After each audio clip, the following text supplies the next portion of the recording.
এই যে দেখুন আমার শখের কবিতর খামার। আগে অনেক ছিল, গ্রামে থাকা হয় না, তার জন্য আর কি সবই কমিয়ে দিয়েছি। এখন মাত্র 10-12 জোড়া আছে, এর মধ্যে বিদেশি আছে 3 জোড়ার মতো, আর দেশি আছে 10 জোড়া। এটা পোটার, লাল প্রোমিনিয়াম পোটার,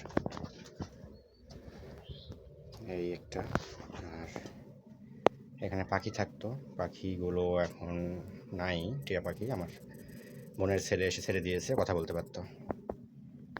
এটা একটা খাঁচা, এটাও ফাঁকা আছে। গ্যাস ফ্যান দেওয়া আছে, গ্যাসটা বাইরে যাওয়ার জন্য। আমি ওদেরকে কষ্ট দিই না। আর এই যে পুরা ভিউটা এরকম অনেক বড়।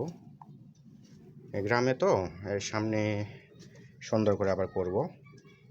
এই খাঁচাটাতে 9 জোড়া কবিতর ধরতো, এখন কিছুই নেই, কারণ আমি বাসায় থাকি না, যার কারণে দেখাশোনা করা লোকের সমস্যা। আমার মা আর বাবা থাকে বাসায়। এই লাল প্রোমিনিয়াম পোটার, এবং সবগুলো আমার সিলেক্টিভ আর কি, আমার পছন্দের জোড়া সব রাখা হয়েছে।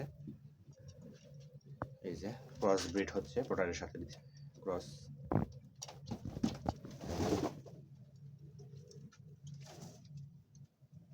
মোটামুটি আমি যখন বাসায় আসি তখন নিজ হাতে খাবার দিই, শখে পালি আর কি, কোনো টাকা পয়সা লাভ লোকসান এসব হিসাব করার জন্য না।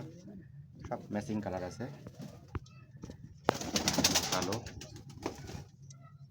ডিম আছে, এই যেটারও ডিম আছে। তো এবার বাচ্চাও আছে এখানে।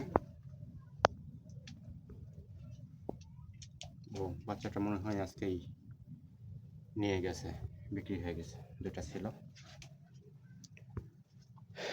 সামনে বছর আর কি 27 সাল থেকে আমার এগ্রি প্রজেক্টটা শুরু হবে। এইগুলো আবার নতুন করে ঘর করব, খাঁচাগুলো রং করে আবার নতুন করে সব শুরু করব। একটা সময় আমার অনেক দামি দামি কবিতর ছিল, প্রায় 2 লক্ষ টাকার। তো বাসায় আমি আসি না, 1-2 বছর পর পর আসা হয়। পড়াশোনা শেষ হয়েছে,